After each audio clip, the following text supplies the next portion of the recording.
Alright, sup nerds, this is Alice from Rage Badger Gaming, and I am playing something new, which I realize is terribly shocking, but I do realize that I've talked about this before. I've done a couple videos covering my impressions on Rove, and we're now going to be playing the official demo because their Kickstarter is live. I'm here tonight with my friend Tyvan Grossi. How are you doing? I'm doing pretty good. Thanks for having me, Alice. Yeah, it's wonderful. Thank you for running this demo. I really appreciate taking the time because when I played this in Philadelphia, see, this is one of the ones I've been following for a while. I talked to like Motti in 2022, I think, and it was like, oh, this is really fun. And it was an enjoyable board game. I wasn't like completely floored, but I'm like, this is cool. I'm definitely gonna get it. Like I do remember my experience of playing Oathsworn for the first time, and I'm like, I need this. This was the best experience of that Gen Con, and I'm like, I went all in. This past PAX Unplugged, I was a little bit later in the convention, but I played this demo, and I'm like, oh no, this one's got me hooked. Except at the time, I couldn't do an all in because you weren't on Kickstarter yet, but you are now. So, finally catching up. But that was my favorite part of PAX Unplugged was that experience because it was just so much fun, and that was also with alongside Buttons and Bugs. So between those two, because I kept on forgetting to play it, so I only played it for the first time at PAX Unplugged, and I'm like, I need this. So these two games completely floored it, and I absolutely need more Rove. So we're gonna walk through a demo, and I'm gonna be playing the what is this Shadow Piercer? Yes. All right. Do you want to go through the classes or the characters with us? Just should we do an overview? Well, yeah, I actually usually like to start with the classes, but we also have one other person helping me today. Oh yes. I'm so sorry. I didn't. Oh yeah, we got three people I know, set up. I'm so sorry. I already stole the show, which rarely happens, especially with West in the room. Yeah, I'm a little ADHD and went right into the me talking about PAX Unplugged. West, would you like to introduce yourself, wonderful sir? Hey, absolutely. I was following totally along with that. My ADHD was vibing right with you, so it's totally fine. I actually grabbed some snacks too, so it was all good. Yeah, I'm Wes Todd. Happy to be here, helping out with the marketing and doing a little bit of making Ty angry at me when I make great suggestions. But overall, it's been a wonderful experience. I've been so excited to be a part of the team, and I'm looking forward to playing this here with you. It's gonna be a lot of fun. I'm sure it is. Yeah, so I think you had asked about, who are we even taking the role of, right? Right. And so we've got three classes for the demo, and just to kind of preface everything, this is the demo. Sorry, I have to think, which is really hard for this brain of mine sometimes. That's perfectly fine. I just want to be clear that we have 5 classes, and there's a lot to this game, but we just kind of want to focus on a few of them for the demo. And for that, we have the Kebroska True Scale, the Tifer Shadow Piercer, and the Starling Flash. And the like one sentence description of each class. The True Scale is kind of your frontline bruiser. They're melee, multi-target attacks. Usually a pretty good candidate for taking hits from the enemy. We've got the Shadow Piercer, which is your long-range striker. But a fun twist to this guy that I enjoy a lot is when it's time to go big and loud and really knock the enemies down, they have to get into melee. So a lot of the time they're an archer-style class, but they're not always that way. Oh, that's cool. And then the third class is the Flash. Which is what West is playing. And I look at it as kind of our version of a spell mage. The Starling is living ether, and so it only made sense for them to kind of highlight that game mode. So some things you might notice is their abilities are maybe not the most exciting, their rallies can be a little weaker, but when they play a rave, and we'll get to that in a second, what rallies and raves are, but when they play raves, they're big, they're bombastic, they do a lot of work on the game. So yeah, I think the Flash is a lot of fun.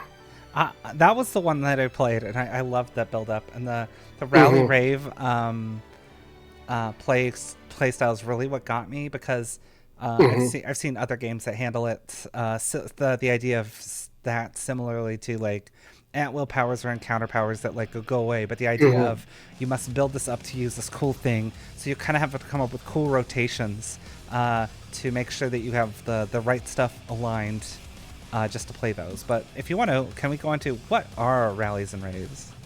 Yeah, we can go over that. So there's a few things that make up a rover. Now, I usually like to go through the true scale. They're kind of like our baseline for the game. And, you can see a few components here. But for now, we'll focus on these 5 cards down here, which are your skill cards. And skill cards come in 2 varieties, rallies and raves. The quick description of them, rallies give you resources. And for us, that's ether die. I even have one right here. And raves will then spend those ether die for big effects. When you're actually looking at a card, if you want to know which type you're looking at, look at the symbol in the upper left. If it's a green circle, it's a rally. If it's a red circle, it's a rave. Otherwise, they're formatted the same way. Mm-hmm. So like as an example, I like this side of this card. Knock Senseless. That's another thing. Our cards are double-sided. But Knock Senseless, pretty nominal rally. It's got a melee attack for 1 damage at range 1, and it applies an ether field to the battlefield. And once you've performed that attack, you get to roll an ether die. And we have a little pool of die up here. And what I mean by roll, you'd bring it over here to the left side of your player board, and you roll it. And whatever you get is what you get. In this instance, I would have gone with fire if I played Knock Senseless. So, not a huge moment, but it's building up. You're getting to that moment. And once you collect several ether die, and I'll grab just a handful from the pool up here, put them in my personal pool on the left side of my character board. And I like this one as an example, Coordinated Assault. Mm-hmm. If you look in the middle, you see these 3 icons. And what that's telling you is you have to spend 3 ether die from that space on your left side to play this card. Got it. Where Sweeping Cleave right to the right, it only has 1 icon. Requires 1 die. So not all raves are made the same. And so, now, something I realized I didn't say yet is you only get 1 skill card per turn. So every round you get a turn, and during your turn you get to play 1 skill card. So that kind of goes into that whole build up and spend. Some turns you can only build up because you don't have any die. Some turns you have too many die. Time to spend them. But okay, so let's say we've got our 3 die. This is round 2, round 3 maybe, and I've got some die. I'll spend them and put them to the right side of my character board, and I'll act out my skill card. And, if we look at the numbers, this Knock Senseless had, a 1 damage melee attack, while Coordinated Assault has up to 3 attacks, each of which are at 2 damage. Just as a quick highlight about, the power disparity between rallies and raves. Yeah, significant. Yeah. So that's the basics of skill cards. We can go over symbols and some of the cool tech that you can drain ether. You can augment your actions with ether. But we could go over that now, or maybe we save that for when we do our first round of play. Yeah, let's actually just get into the game. But that was a really good explanation. The Rally's Rave system is something that really stuck out to me. So let's step into the combat. I think we have a wonderful board set up for our 3 wonderful rovers. Yeah. So this is the demo, and for this one, the scenario is we have the bad guy down here, the Alma, and this is their swamp. They are transforming it into a grotesque ichor-filled slurry, and they have polluted it. They have transformed. They have transformed the local creatures, the local fauna, into effectively their servants. And this is only 3 rounds, so we're going to have a uphill battle to beat the Alma in that time. So we're going to do the best we can. Oh, we got this. I have faith in us. Now, for the first round, I can, so something that's pretty cool in Rove. It's played in phases. And the first phase, especially for the demo, is the rover phase. And the order that we take our turns is up to us. Okay, cool. So any one of us can go first. But if you'd like, Alice, I could go first to just kind of walk you through my turn. Yeah, I'd love to see that. Okay, great. So, we have our starting locations up here, and I purposely positioned myself on the left side. For me, the left side. Because I'm looking at this toad right here, and I kind of want to get after him. It's a mean-looking toad. It's very spiky. So something we didn't quite go over yet is that you also, along with your skill cards, get 2 ability activations during your turn. And so I'm looking at my character board over here, and I've got these 4 ability tokens. If you want to go over to the Tifa real quick, after we've seen these, I got this move 4, this heal, I even got a 2 attack.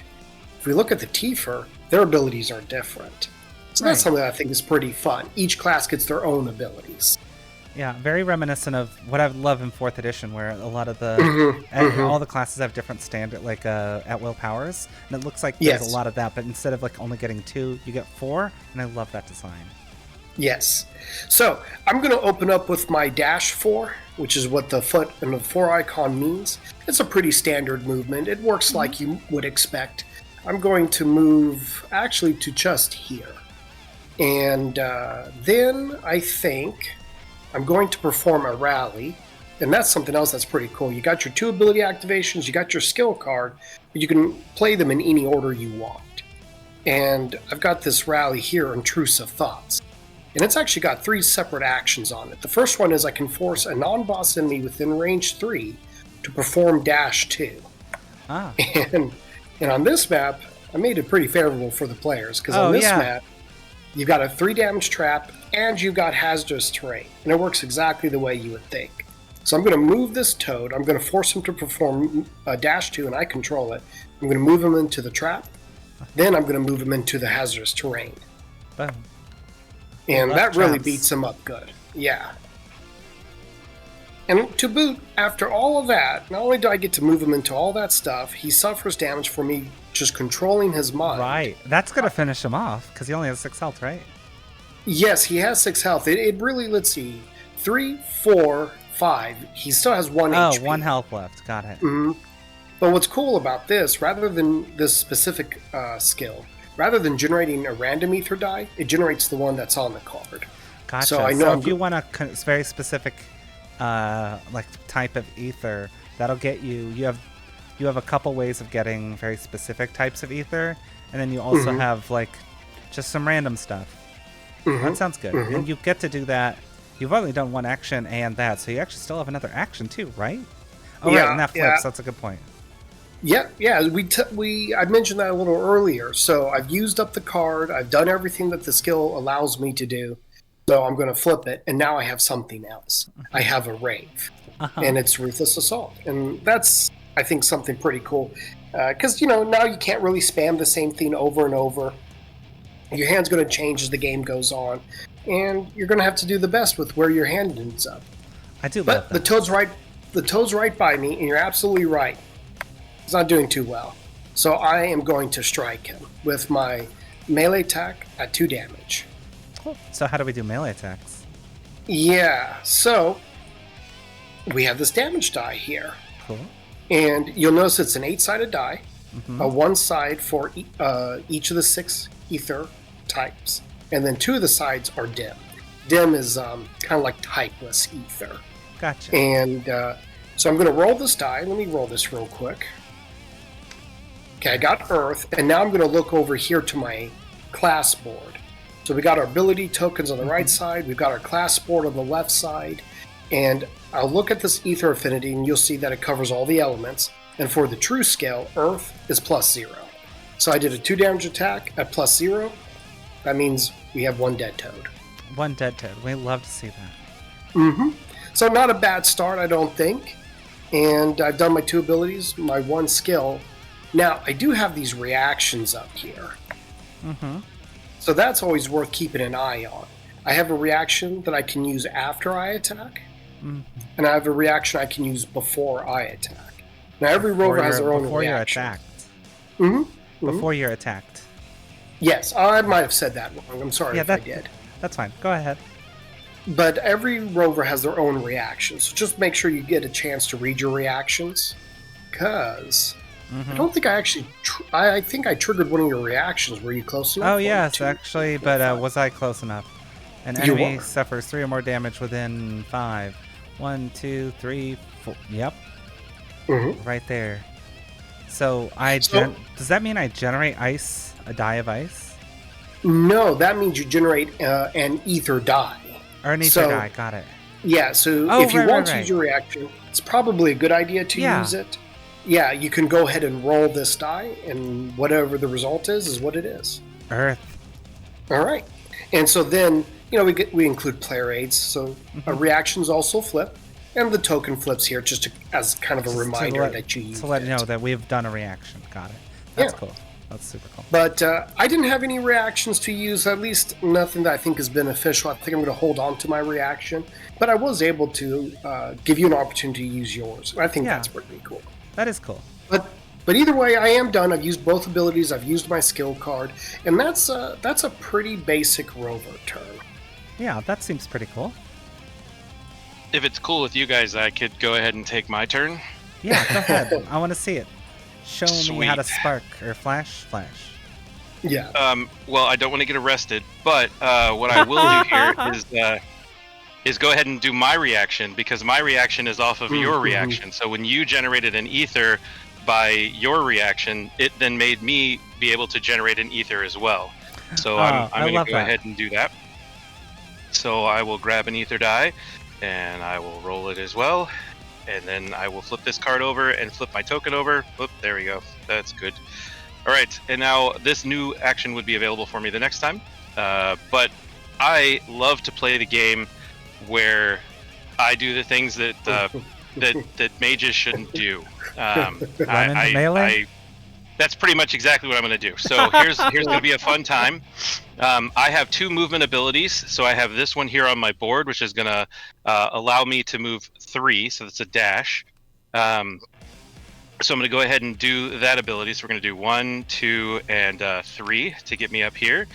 And so that's a good one. I'm looking forward to that. Then the next one is I have this wonderful skill card down here, which is going to allow me to move 4. It's a jump move of 4 instead of doing a traditional movement where adversaries would block your way, terrain could potentially block your way. You can just jump over it totally fine. Right. I'm going to go ahead and do that. Things. Got it. Exactly. So 1, 2, 3, and 4. Now it does put me really close to the Ama, but I think I'm going to be okay with that, because I think instead of moving here, I'm actually going to move over here. I will be really close to this Briarwalk, but I have faith that Alice is going to take care of that Briarwalk. I will do my best. That's good. That's good, because I'm going to shoot this Gale Leaper here and do some fun things, hopefully. At the very least, I'm going to look amazing while I do it. So I generated an ether when I did that jump action, which is super cool. So yet again, another fun little ether here. And then I flip that card over, and now I have my Flash has 2 different attack actions that they could do. I have a ranged attack, which would be 2 to 3 spaces away from me, and it includes a push. And then I also have a Seer action, which is more of a melee attack, and it's within 1 or 2. Since the thing that I am attacking is 3 spaces away, I'm going to go ahead and do my my Gale action here, which is my ranged attack. Now it's only a damage of 1, and I have affinity for every single element, because I, as a being of light and amazement, not only am incredibly amazing looking, but I also have an affinity with literally every single element that is in Chorus. Of course. So hopefully I will roll well, but historically I don't.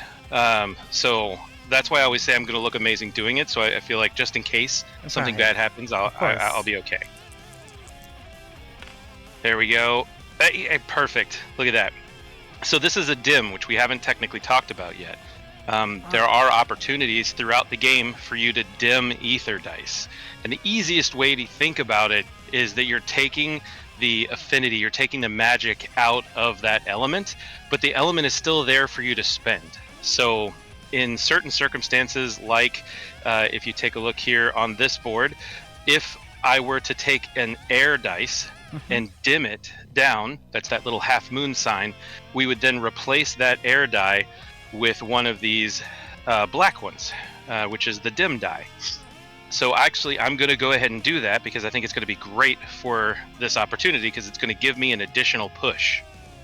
So I'm taking this ether die and I'm going to put it back in the general supply.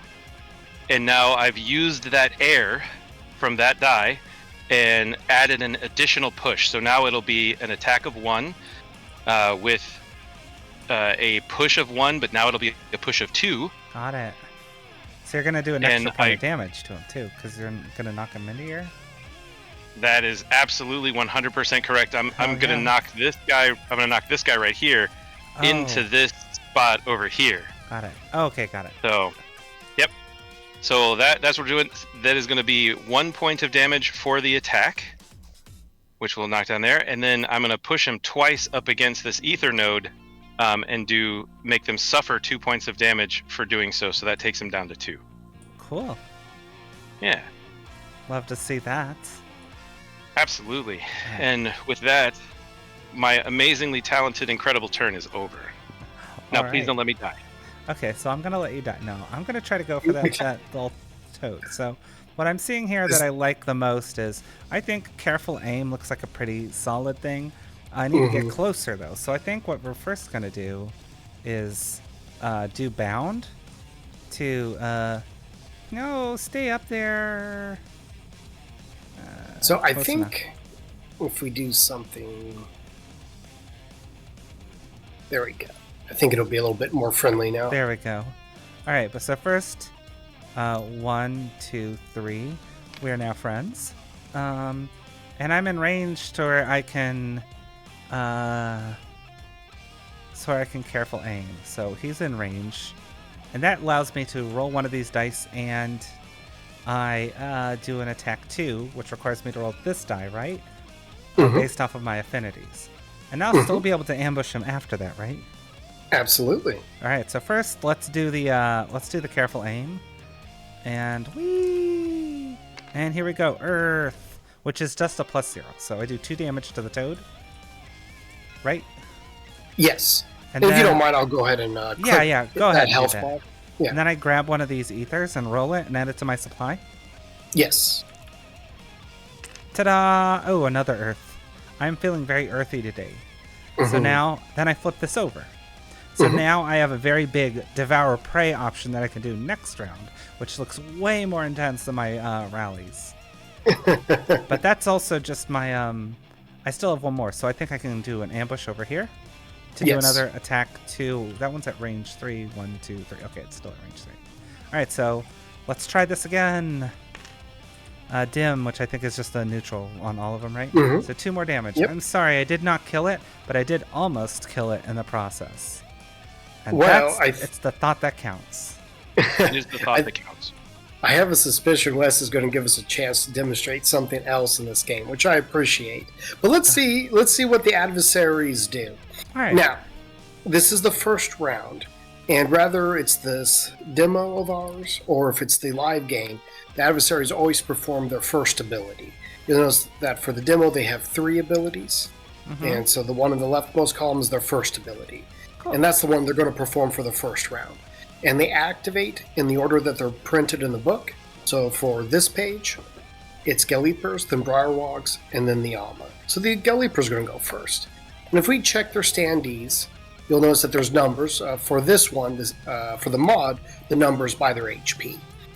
And they activate in standee order. So let's see. We got a Galliper 1 over here. And I think they're doing what? A move 2 and an attack 2 at range 2. So not quite able to reach any of us. So they're just going to move to the left, trying to get to us. Now this Galliper, let's see, 1, 2, 3, 1, 2, 3, 4. Yep, indeed, the Flash is the closest. So this Galliper is going to move right here and attack the Flash. And just like players, monsters also roll the damage die. So I'm just going to give this guy a good old flick. Got a dim again, so that's 2 damage to the Flash. Rude. Very rude. Why did you let it attack you? Right? Yeah, let it. Wow. So I now was just over here eating a sandwich. And Very rude. Very rude. So now the Briar Wogs are going, and they are performing a jump 2, melee attack 2, at range 1 or 2 with a pull. So let's see which one has the lowest standing. It is this guy over here. And so, kind of like Wes said, jumping ignores a lot of the terrain features. Let's see. He actually wants to go for the Shadow Piercer because you are in range. In this game, the monsters, the adversaries, are not aware of traps when they're moving. So he wants to go there, and that's actually the only space he can attack you from. Ah, so he goes that was there, part and of my plan. which was well executed. I applaud you. And so he does take 3 damage from the trap, so not a bad start. And Like I then said, we he love attacks traps. you. And dim again. So you take 2 damage, I'm fine with that. and he pulls you 1 forward. How dare he? And then we've got this Froggo here, and the Flash is the closest to the Froggo, so he's going to attack the Flash. Very rude. Incredible. This time it was fire. And for the Briarwogs, because the enemies have their own ether affinity, but for the Briarwogs, they treat fire as -1. So 1 damage to the Flash. And he does technically pull the Flash, but he can't get any closer. So that's that. And I think that's it for the Gale Leapers and Briarwog. So now it's the Alma. And the Alma has a more intense action. That is very intense. Being the boss. Right. And so it's a range attack for 3 damage, and he targets all of his enemies within ranges 2 to 5. So let's see who's in range. Well, the Flash is 1, 2, 3, 4, 5, and so are you, Shadow Piercer. Yeah, the frog pulled you. The frog in. pulled me in, yeah. Mm-hmm, Cursed frog. So the Alma's going to attack both of you, and is going to attack the Shadow Piercer first because you have the most HP. Give that die a good roll, and it's a dim, so that's 3 damage to you. 3 damage. Oh no, I'm down to 4. Mm-hmm. So, yeah, the boss can hit pretty hard, even during the demo. It gets you to 4, and 1 more die roll. Another dim, and so another 3 to the Flash. Brutal. I managed to survive. That's all that's required. I like how I open this up with that the true scale is the tank, and this is what I enjoy about West. He always proves me wrong. Yeah. Little did you know that energy can be an amazing tank. Yeah. So, okay, that's the adversary phase. That quick and easy. Oh, there was one more detail. I almost forgot. This attack from the Alma has an extra effect. If we look up here, it has the ice spikes effect. Gotcha. So it creates ice spikes under our feet? Mm-hmm. Mm-hmm. Well, that's and not so optimal. There are 6 elemental fields. I don't think I'm going to bore you with telling you the rules for every single one of them. But for the ice spikes, anytime you move into or out of, and that's move, so that's both dash and jump, it costs 2 additional movement points to do that. Gotcha. Okay. Yeah. So that's very frustrating, but that's also cool. It's a dynamic field then. Mm-hmm. Mm-hmm. Well, and it's hard. It's kind of like our version of rooting, so it's definitely made movement harder. But there's some tricks around it. Right. For example, your Devour Prey comes with a move 4, or with a jump 4, excuse me. So that can go a long way to breaking ice spikes. And the Flash even has a little bit of a trick. So let's go to the Rover phase. We finished, the adversaries have gone, so that's 1 round of Rove. So now the next round starts, and how that starts is your abilities refresh and your reactions refresh. So don't forget to flip over your react tokens. Good point.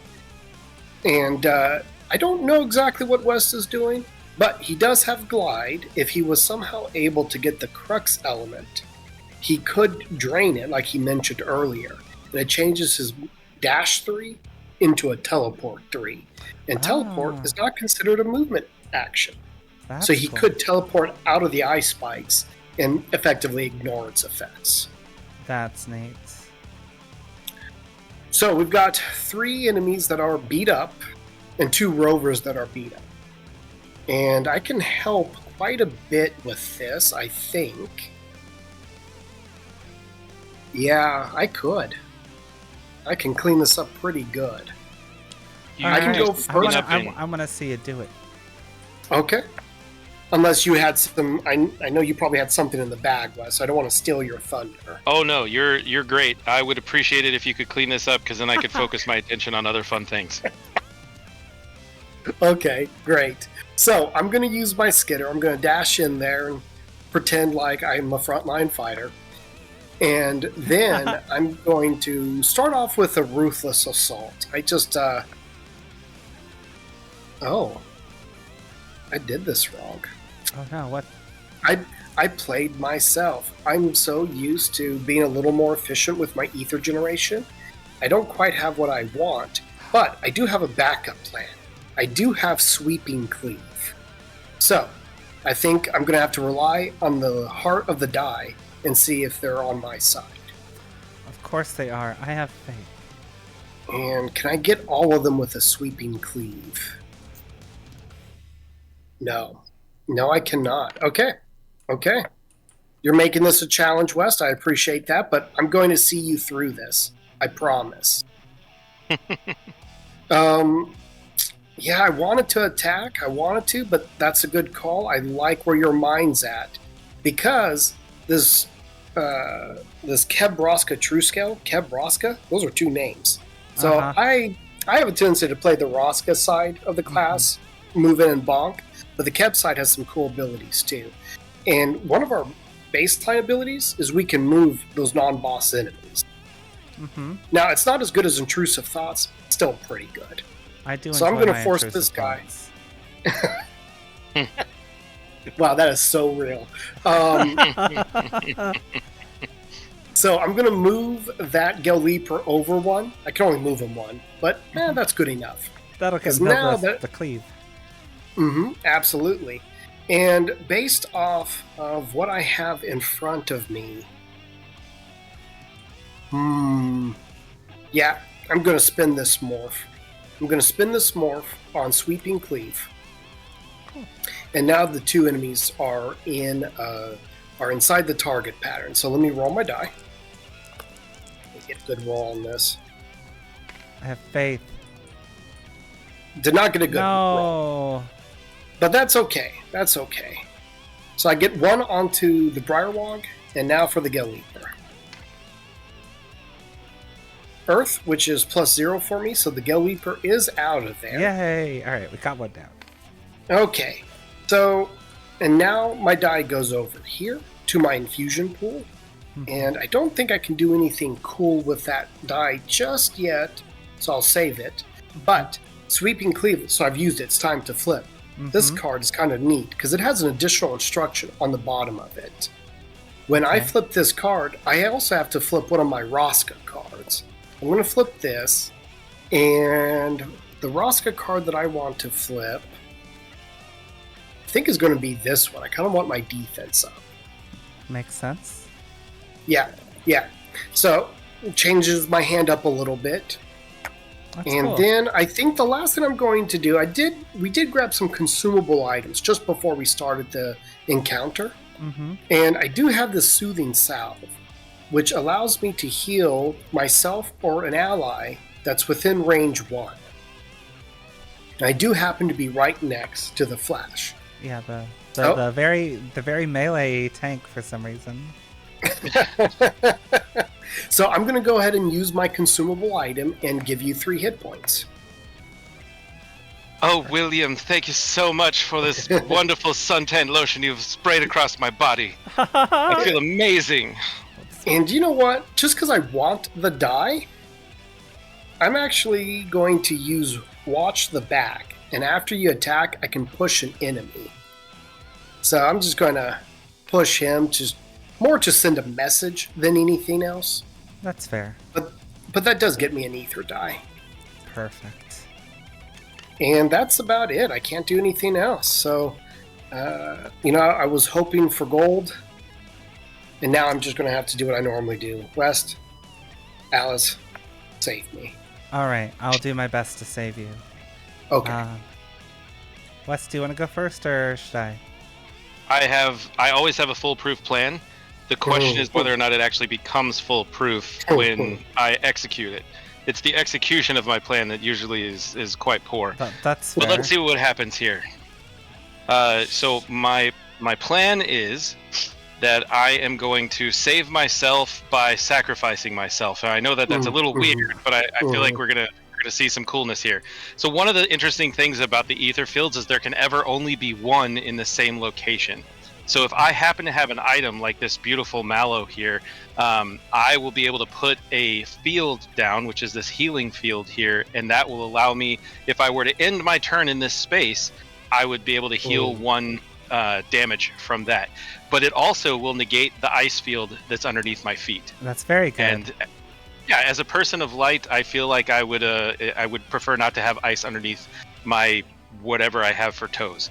So I'm going to go ahead and put that down here, get rid of this horrible thing, and now I'm free to move around as I see fit. Definitely doesn't seem to have toes looking at it. Yeah, I don't. It's like pointy. I don't know. Ballet feet. I'm not sure.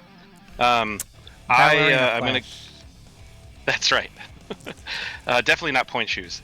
All right, so we're gonna go here with some water. I feel like. Well, no. You know what? I'm gonna go with the earth because that feels like more fun.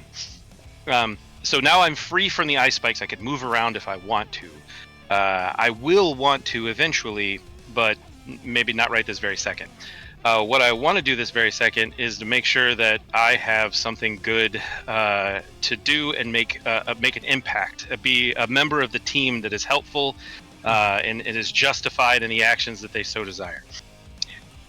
So I'm not sure how I'm going to do that, but what I am going to try to do is move, because that sounds like a lot of fun. So we're going to move a little bit closer here. So the smartest thing for me to do would be to move this way. So we know that that's not what I'm going to do. I'm definitely going to move this direction, right up here next to this ether die here. Now, if I had an extra movement, which unfortunately I don't, I could actually take this ether off of this node and keep it for myself, and then that removes this as an ether node in this particular encounter, so you could actually then walk back over across to this. But unfortunately, I'm out of movement. So I think what I'm going to try to do then is to be frustrated with my surroundings and take it out on the Ama. As one does.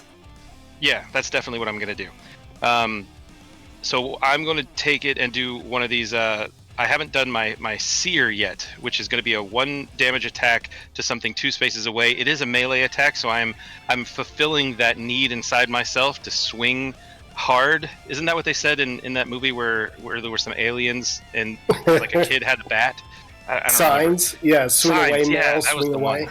Swing Love away, that exactly. movie. Okay. That's what I'm doing here. So I'm swinging away. I've got 1 damage attack, but there's a secret piece to it that I really like. Oh, okay. That's terrible, because remember I said that I'm going to look really good doing it though, right? Right. Because I have it's a 1 damage attack. I got a -1 on the roll. That's okay though, because the real reason why I wanted to do this, it's not on this one at all, unfortunately, because I was hoping that it would be able to put down a flame underneath it. But that's a dimming the dice, so that's okay. But the good news is I looked amazing, and that's really all that's important. But I have a backup plan, and my backup plan is this amazing card right here, which is my charge. It's going to allow me to put down a kind of, think of it like a cocoon of air around myself. And the first time I get hit, it's going to absorb 2 points of damage. It's amazing. Oh, that's cool. Unfortunately, it goes away after the first hit, and it's not just 2 damage. I mean, it will absorb 2 points of damage, but if I get hit for 1, it will only absorb 1 point of damage. Yeah. But I'm going to feel really good and safe inside of it until something hits me. So That's fair. All that's required now is for you to just kill everything, and then I won't get hit, so it's fine. That's fair. All right, I'm gonna kill everything right now. As a matter of fact, that was really good timing. That's good. I did earn an air for that, so I'm going to take that air dice. And one of the things to note here is that each of us can only hold a certain number of dice in our personal supply, wherever air is. I don't know. I'll find it in a minute. There we go. It's the last one as usual. So I can only hold 4 here on my personal supply, so I've got to get rid of something. So I'm going to get rid of one of these water elements since I can only hold 4 in my personal supply. Gotcha. So I can only hold 3 then? Mm-hmm. That is correct. Maybe I should use I should use Devour Prey then. I mean, yeah. Yeah. It's a great idea. It's a great idea. It does allow me to do other stuff first, but I could just, like, move over closer to you, eat this frog, and then start shooting over at this frog. Absolutely. With my... The basic requires 3, so... 2. Okay, so we're going to do that. So we're going to burn all 3 of these. Okay. To Devour Prey, and we're going to start with this. And that's... Now, just as a note, okay. It's such a powerful rave. It does have an additional cost. You have to use one of your ability activations. Gotcha. Cool. So we're just gonna pitch this out. So that's very powerful. So we move up there and we bite it, or whatever, melee it. So I do an attack 4, modified by Earth, which is a neutral. I do 4 damage to it. So that is another Briarwog. Boom. We are killing. Oh, and you did trigger the ice spikes, right? Because you jumped with 4 and you jumped out of the spikes. Yes. So they do go away. Oh, good. So that's nice. That's very pleasant. And then after that, I heal 2 myself. And I did not have Morph, so I only heal 2, not 3, right? Yes. Perfect. But then I have 1 action. And I think I'm going to try to ambush this guy with it. So we'll see what I do, but I'm pretty sure I'm good regardless. That's 3 damage to that. So boom! I'm killing frogs tonight. All right. Cleaning house, great. That's going to help us for the next round. Yeah, I think so too. I think now let's see here. You did deal 3 or more damage, so you could trigger your consume vitality if you wanted. Yes. To. Yeah. Or I could hold on to this. Are those Galeapers going to? What are they? They're doing a second thing, right? Yeah. They're going for the demo, and I'll cover this in more detail in a second. But for their next action, we know that they're going to perform Power Strike, which is a ranged attack. Gotcha. So they're not going to move towards me. So may as well do Consume Vitality. So I get to heal. I get to heal 1 then. And let me look. Let's give it to West. Okay, a pity heal to the Flash. A pity heal to the Flash. I'll take all the pity possible. Absolutely. And then that Flipperinos. Alrighty. Well, I think we've all used our abilities and skills, so it's the Adversary phase. And now it's round 2. So if this was the live game, we would roll this action die. And the result that we get on the die is the number of spaces it would advance. And you'll notice that the action die has a few different faces. We have 3 of the faces are 1, 2 of the faces are 2, and 1 of the faces is 3.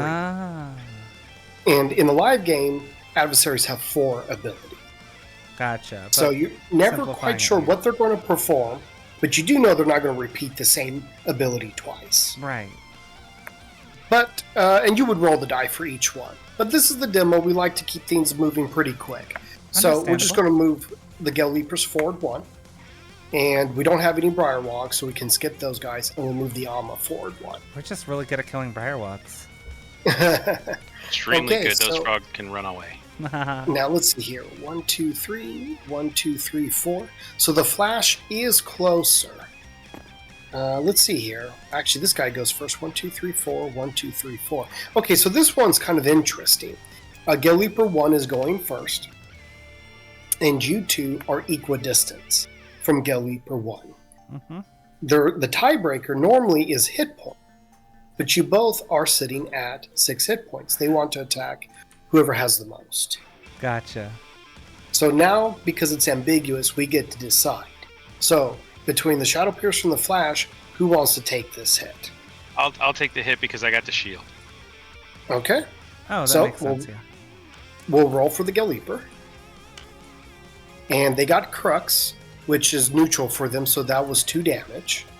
Perfect. And you are occupying the wind ether field, so that damage is reduced to 0. Fantastic. Now, And the if attack it's okay does with come. you guys, I would also like to do a reaction Mm-hmm. because after I got hit, I was showering inside the swell. So they caught me at a moment with so I'm going to run away. I have an action here which allows me to teleport 3 spaces away as a reaction after I get attacked. Well, just so you know, Wes, they did have a trick to that attack. It's their power shot. So you're pushed 2 as part of the attack. So the attack is resolved. So now you get to teleport. I'm going to teleport 1 space right here onto Grove so that I'm farther away from where everybody else is. Actually, I need to be farther away because otherwise everybody's going to get hit by something. So I'm going to stay over here. This is a perfect you're looking at the opportunity. upcoming ability. That's fair, Bile Yep. Surge. That doesn't sound good at all. Right there. Okay. Perfect. So now Galeaper 2 goes, and now it is the Shadow Piercer who is closest. So we'll roll the die again. Earth, which is their weaker element. So that was 1 damage to you. So I took 1. And you are pushed 2. Gotcha. And I think, let's see, 1, 2, 3. So this is ambiguous where he's going to push you. He's just going to push you the full amount. So we have a few options. 1, 2, 3. 1, 2, 3. I think this is fine. Just looking at that Bile Surge. Because it's ambiguous, we get to decide where the push ends. And I just want to make sure you're not too close. We don't want to make it too easy for the Alma. Right. And I think that's the Galeaper. So now it's the Alma. They're doing another ranged attack for 3 damage again, but this one has a target pattern. And that's what you heard me counting. Gotcha, yeah. So make sure that it blows up everything next to it, yeah. Well, 1, 2, 3. 1, 2, 3. So he has a few valid targets. He wants to hit the most targets, but he can only hit 1 no matter where he places his target pattern. So he's going to target me because I have the most hit points. And we'll roll the die. And I think Earth is neutral for the Alma as well. So he hits me for 3. Clicking the wrong guy. Got excited. Okay, 1, 2, 3. I think that comes with a push 2 as well. Yeah, it does. It does. So he'll throw me over here, and it also puts down a lingering miasma. Now, we haven't talked too much. Yeah, go on. That doesn't sound pleasant at all. Well, no, it's not. We haven't talked much about all the ether fields, but lingering miasma or resounding resolve, the morph field, and the crux field, they modify your attacks. If you attack from the field, it modifies it. Okay. And what's kind of neat in this game is that for each rover, they have their own morph and crux fields. Not everyone has morph and crux, but if you do have those fields, it's unique. For example, you have a morph field yourself, Shadow Piercer, and you'll see that it performs -2. Okay. But if you look at the Flash, their morph field doesn't actually modify damage, but if you attack from it, you suffer 2. Now, the adversaries actually look a lot like the Shadow Piercer. If I wanted to attack from this morph field, my attack would be at -2. So it's going to be to my benefit to get out of there. That makes sense. But that's it. The Alma pushed me around a little bit, but I am not out of this fight. So that finishes the adversary phase. That finishes round 2. Round 3. And we do get our abilities and our reaction back. Gotcha. If you had a chance to use it. And yeah. So 1, 2, 3. Yeah. So this is going to be our last round of play for the demo. And I always like to see how much damage we can get onto the Alma. Yeah, I'm trying to see that as well. Is there any way we can get it closer? Oh, let's see. Oh, I have a push. I can bring him 1 closer.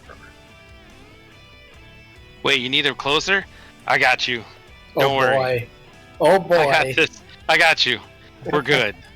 We're gonna be okay. All right, that sounds good. Well, I mean, I don't necessarily need it. It just changes my turn possibly, but we can adapt to as it happens. So, but all right, Yeah, let's do. Flash, I want to see you do some fun stuff, Flash. you've got an idea. Let's see this idea. I'm excited for this. Okay. I just need to slip behind her a little bit. Oh, I thought I could get in a little bit closer. Hold on. I only have the one movement thing. I keep forgetting this is Flash and she can only move 3. Or they can only move 3. Let's see here. 1, 2, 3. I will get him 2 spaces closer to you. It'll work. That sounds great. Okay. All right. So I'm gonna pretend that I'm now a rogue, and I'm gonna sneak with my 3 movement. 1 tippy toe, 2 tippy toe, 3 tippy toe, right behind him. He has no idea I'm there. Don't look at that giant shiny flashing light bulb right behind your back. I am completely invisible here in the woods. Now I'm going to do a special attack called Bolt, but I'm too close. So I first need to do my Gale, which I'm also too close for. So instead of going through there, I'm going to have gone 1, 2, 3, and then into the fiery pits of grossness and take 1 point of damage, because I need to be 1 space away to do my push. So I'm sacrificing for everyone. So I've sneaked behind and then screamed really loudly because it hurts. And now I'm, as one does, absolutely. So I'm here on the bolt. I'm going to do a 2 damage attack that I'm going to dim this dice for to allow me to do 2 pushes. So that's gonna be good for me. That'll dim this dice down. Well, just to be clear, Wes, we're actually showing off something a little bit different. Mm-hmm. Yeah, this is an ether check. Yeah. So Yes. You're performing Bolt. Did I get that right, or are you performing Gale first? Oh, sorry. I am performing Bolt first. You're correct. So I'm going to keep that one in there. I was afraid I got the order wrong. Mm-hmm. So what he's doing with Bolt, and I don't know if we had a chance to show this off yet, but so Bolt baseline is a ranged attack for 2 damage between ranges 2 and 4, and it applies a shadow field. It applies a morph field to whoever he attacks. However, depending on the ether he spends, when he plays Bolt, he can get additional benefits. Gotcha. And so this is what he's talking about. Because he's spending the wind die, it adds push 2 to the attack. Gotcha. That's cool. Yep. So I am going to spend roll my battle die here. There we go. The Crux Field, which I think we talked about before, is less good for me, but it still does 1 point of damage because it's a 2 damage attack. Mm-hmm. And then I get to push this giant monster forward by 2. So that would be 1. And then because it's so big, it gets smacked up into there, and it still takes another point of damage from that. And I feel extremely good about that. Extremely good. And then we also get to put down one of my special fields that'll be a suffer whenever they get to take their turn, or he gets to take his turn there. And then I flip this card over, and then I'm going to do another one of those attacks because it felt super cool. So my Gale's going to happen again. Now this one's only the 1 damage attack, so hopefully I do a little better. Water for me is not feeling also it today. less good. Also less good, but again, looked incredible while it happened. And I still got that 1 extra push there, so I still did the 1 damage, and I'm okay with that. Perfect. All right, so I think it was something like 3 damage overall, maybe. I think that was what it was. Yeah. That was incredible, and that'll end my turn. I'll take a giant bow and also wish that someone could pull me out of this grossness, but I don't think any of you can. I don't think so. There is a class that could, but we didn't bring it out today. Yeah. That's fair. So what are you thinking, Alice? Did you want to go next? I think I want to jump there and shoot 2 shots into it. Let's do it. Alright, so jump there, and that's going to cost this. And then we're going to ambush, and that's only going to do an attack 3. And we're going to do a... Oh, that's a -1. Oh no, that's only 1 damage. And then we're going to careful aim which will give Now, me... I will remind you. Oh, remind me, please. You do have the Vigor Juice. It's only one additional damage, yeah. but I like to see how much we can get up to the Alma. Let's use the Vigor Juice for... Actually, I didn't need to move. I could have used Brace instead and used this bow for the extra attack. You could do that. I could have. You could also use your elements. So what you're talking about, Alice, is you've infused some ether on the right side of your board. Oh. And that's how you empower your equipment. Gotcha. So yeah, and so you could use your ether. Yeah. Gotcha. So I could have used that too instead of the move thing, of the bound ability. Gotcha. In which case I would have only moved it there, right? Because it's only moved one. But you do have another ether die. Oh, got it. Oh, yeah. Keep pumping them into the boots. Yeah. Gotcha. So we do that, move up there, and we do that one shot. But then that leaves it to where... Oops, I'm sorry. I've kind of lost track of my map. We brace. So that's +1. And then we Vigor Juice. That's +1. To do a careful aim for a 4. And we're going to turn that into a 5. What? What? Nice. No. So 4 damage, though. All right. Which we're cool with that. Not too bad. Not too bad. Not too bad. Now that was your careful aim, right? Yes. So you do get your get your ether die. I do get this. Yeah. Boom. Fire. And you can use Draw from Blood again if you want. I think so, because I don't think we're going to use the other ability, and we just need more ether. And wind. Now, this other guy on the other side is pretty good, too, and it gives you ether. Oh, yeah. So that might be actually pretty cool. I think on another rotation that would be cool, especially if we bait ourselves out and then jump back and then use that to jump in. That's cool. Absolutely, yeah. I like that. All right, well, so let's see. I've got 2 die. I was never able to get that 3rd die. So that means I'm going to have to Strange Chatter this guy. So let's see here. Am I close enough? 1, 2, 3, 4. I'm going to have to get a little closer. So I am going to Skitter. Ooh. Oh, my desire to min-max is so high. But it is... 1, 2, 3, 4... Man, that push from the last round really stopped me from being as cool as you guys. It's okay, I hear that all the time. Well, I think I will move down here. I think is the best I can do. 1, 2, 3. So close to greatness. Yeah, I get to demonstrate something cool. So, I'm up here, right, in this space. 1, 2, 3 brings me down here. Now, my skitter is a move 4. It's a dash 4.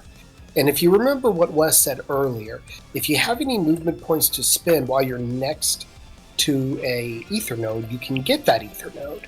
So I'm going to go ahead and grab this ether die and add it to my supply. Got it. And I believe I am still in range because the Alma is a big boy. It's a boss. Yeah. It actually occupies all 4 of these spaces. 4 hexes. So he's 3 away? 1, 2, 3. So I am going to perform Strange Chatter. I'm going to spin the Morph die that I just got. And I think this Earth die. So I'm going to spin these 2 to play Strange Chatter. And got an okay result. So that's, I think, 3 damage on deck. And 4 damage. Yeah, look at that. Some more. Boom. Nice. Oh, and I get to place one of my morph fields underneath the Alma. So now, because again, the Alma occupies 4 spaces, the Alma is under the effects of 2 different morphs. Yeah. That's cool. So I'm going to place that guy there, flip him. He has a flip instruction. I have to flip a bug card. I am going to flip this guy. Okay. Now, for my last ability, let's see, I think I took a couple of points of damage, so I'm just going to perform Take Stock and heal myself a little bit. Perfect.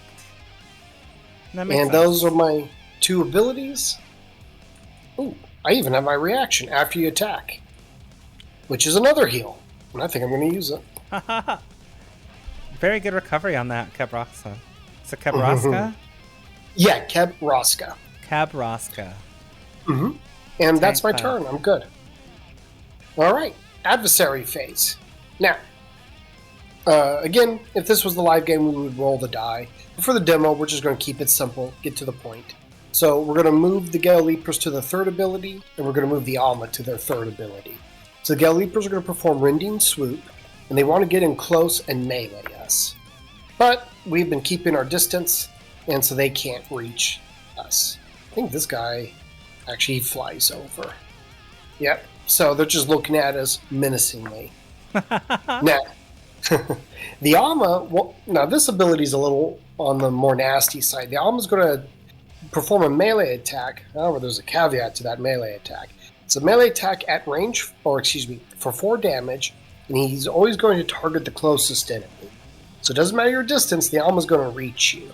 And if that target has a morph die in their personal pool or their infusion pool, the Alma gets an attack bonus. So let's see, who's the closest? 1, 2, 3. All equal. 1, 2, 3. Okay. So it is a single target attack. The Alma wants to target the rover with the most hit points. Got it. Which is me. Good. Take that hit. Take that hit. I do have a morph die. So that means it is a 6 damaging attack. Oh no, 6 damage. Modified Yes. Yes. So my ether field reduces that damage by 1. So it goes down to 5. So let's do that. And I think Crux is actually weak. minus 1, so it's only 4. Yeah. So 4 damage to me. And then the secondary effect of these morph fields trigger. And I believe the Flash's morph field makes the target suffer 2. Suffer 2, yeah. Nice. My morph field also makes them suffer 1. So the Alma just suffered 3 for attacking us. That's good. Nice. Punishing it. And the morph fields do go away. They're one time. So when you attack from a morph field, you trigger its effect, and it goes away. Got it. And you didn't click the Alma, did you, Wes? I did, yeah. I clicked her down. Okay, so 20, 16 damage. This Alma is a him. So that's 16 damage in 3 rounds. Not too bad. Too bad. That's actually really fun too. Just the play experience. I also loved how we all decided to move to one side to kite these Gale Leapers. So now we really only had to deal with a few of them at a time. We avoided some attacks, and I love that kind of tactical reward in this. So it really feels like you got a lot of mobility in all the classes I've played so far. I haven't played. I should play the Kabrowska sometime. I really should.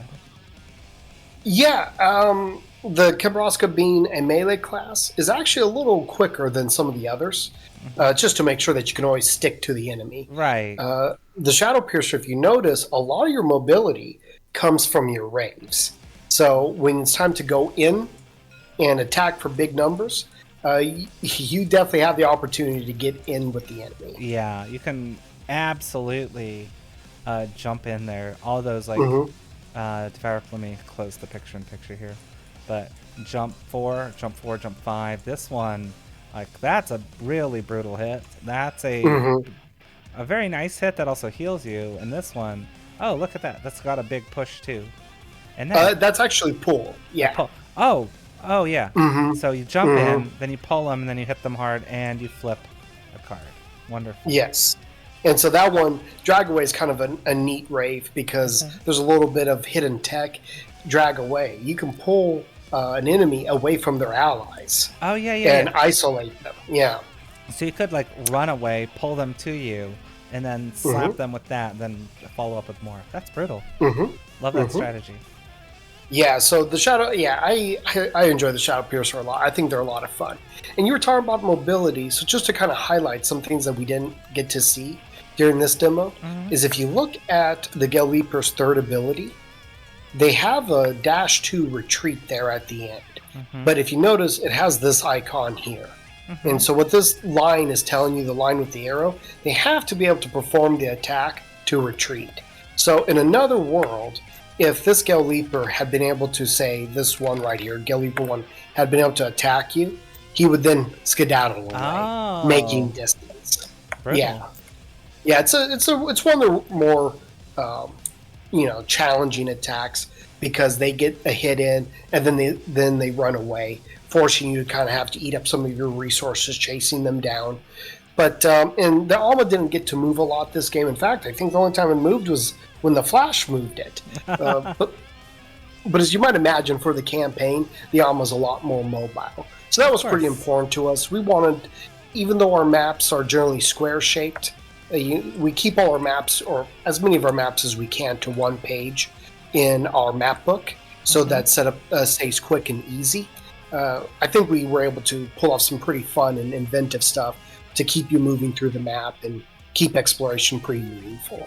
Yeah, that's pretty cool. So I'm assuming that's a really important aspect, the idea of like exploring these places and being able to move through them and not have some of those scenarios where there might be some, but I'm assuming the idea of look at this map and there's all these things going on, come over here, pick this thing up, look at these enemies all over on this side, and if you get over to them you can knock them through these cool stuff. And a lot of map interplay, because even the first map, just seeing this, looks like there's a lot of that. Oh, absolutely. Yeah, we have some maps I like to call travel maps, where it puts a little bit more stress on your mobility and about getting to a specific point on the map.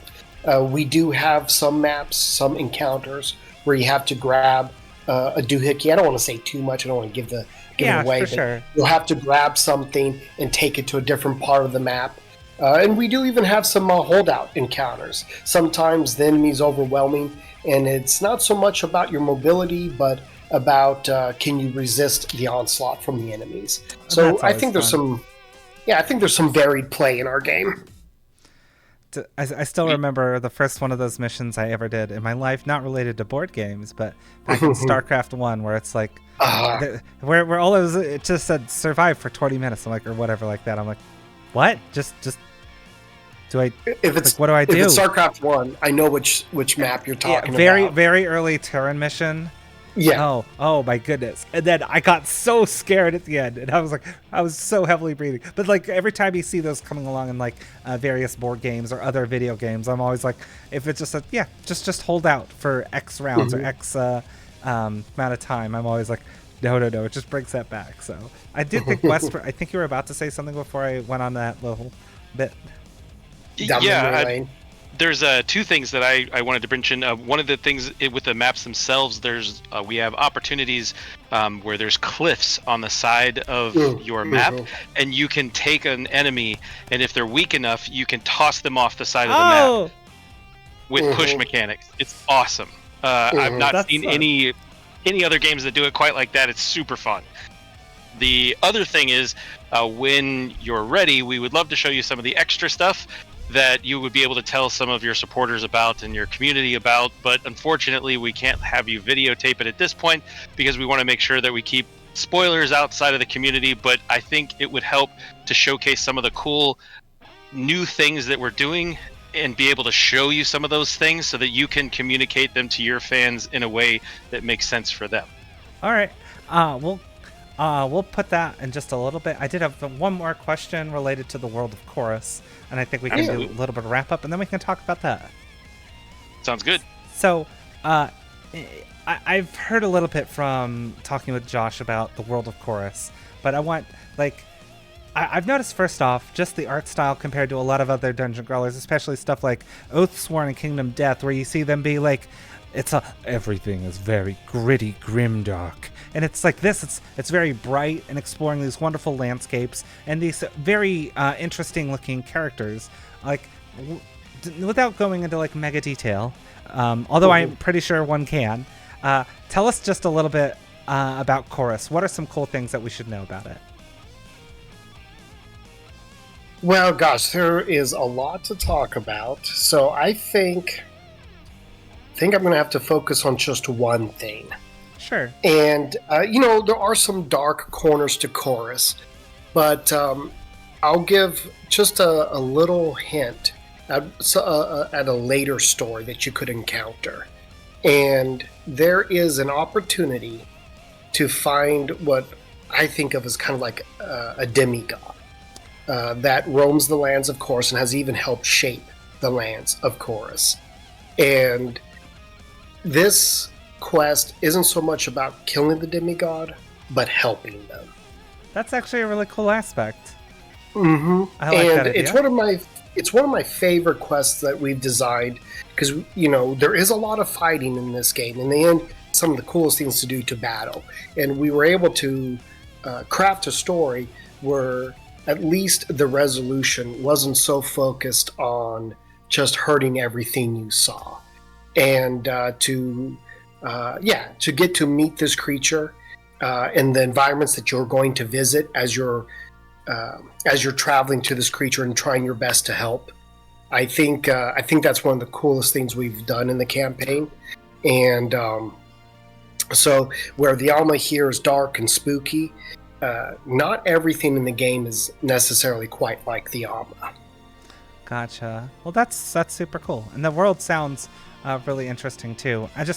One more thing. How many quests are there going to be on the? I mean, I know that we've been trying to do some extra stretch goals, but how many quests do you think we have? So, quests are generally 5 encounters. Cool. One or two quests might change that up. Mm-hmm. So we have 49 encounters, I want to say. I'm pretty sure I got my number right. 49 encounters. So that works out to 9 quests. That's cool. Plus a few other content on the side. And so, but just to be clear, even though there's 9 quests, lots of encounters in the game, you don't have to go through every one of them to win. In fact, you can't go through every one of them to win, to overcome the campaign. Because of that consequences and the choice and consequence system that we have. Because of some of the choices you make earlier in the campaign, you won't get a chance to revisit those quests, those encounters. You won't get a chance to see that content. And I like that choose your own adventure aspect. I've seen that in almost every game. So I always love it because it always makes it, when it does do it in a meaningful way, where those decisions feel impactful. That's really rewarding. So that's good to know. Yeah. So I would say there are 9 quests in the game, but you only have to play 5 of them to complete the campaign. Gotcha. That makes sense. And each of those scenarios inside of those quests should only take about 20 to 30 minutes. Well, 30 to 40 minutes per character playing. And that way it keeps the time nice and quick, keeps things moving, and it's a much more easy to table system than some of the bigger box things that are out there. Right. As well. That makes a lot of sense. And when I did the demo at PAX, where we actually had the physical components, we only we'll play a little bit and do this, and I was surprised at actually how quickly that it played with the physical components, because I know a lot of people, especially like when we were doing some Frosthaven testing, like Tabletop Simulator just makes setup, teardown, and play, sometimes streamline it. Although I personally love the in-person thing, Tabletop Simulator is just really good for get moving the process along. So it surprised me when I did actually get to the demo last December how quickly Rove played, and it didn't feel like there was as much downtime, as much waiting, as much lulls as some other games. So I was like, it's my turn again. Oh, it's my thing, and always exciting thing. So that's something that really stood out to me, and it definitely stayed with this as well. It's just very similar. I don't think there was many system changes since the last time, so this was really fun too. Yeah. I think you said PAX East, right? PAX Unplugged. PAX Unplugged, that's December, right. Yeah. Yeah. And we've been able to lock in our systems development. We're pretty far along in development. It definitely seems really refined, so I believe that. Yeah, the Kickstarter wasn't so much about, hey, we want to make this game. We've made this game. And so we want to, find as many people who are interested in it and would like to play it with us. And like to distribute it to all the wonderful people who'd love to. And I'm sure that my fans would be super interested in this. So I will include a link to the Kickstarter. When this video does drop, I will have, it'll be before this is over. So if this video is very new, you'll still be able to back it. I'll have a link in the description, as well as I'll pin the top comment. So check that out if you want to check out Addax games. Addax is wonderful. And thank you so much for running me through this demo. I'll stick around. We'll talk. You'll show me the other stuff after we do the sign off. But thank you so much for showing me through this. We'll have a link to that. And is there anything else you guys wanted to ask, wanted to add before to let people know anything, or you think we are good to go? I'm good myself. Alice, this was a lot of fun, and just I'm so. We've been saying ever since December we got to show you the game. So thanks for enjoying the game with us. It was amazing. So thank you so much for walking me through this. I appreciate it. And I wouldn't be a marketing person if I didn't say, don't forget, we will be at Phoenix Fan Fusion this coming up weekend, here Memorial Day weekend, depending upon when this goes out. We also will be at KublaCon, and then, of course, the following week we'll be at the UK Games Expo. You can come see us at all three of those places. We'll also have the game at Origins and at Gen Con, so you can come see it there as well. Well, I'll see you at Origins in person then, because I'll be there. So I'm really looking forward to it. And thank you so much for walking me through this. Once again, this is Ty and Wes from Addax Games showing off Rove. And as per usual, thanks everyone for watching. You guys are amazing.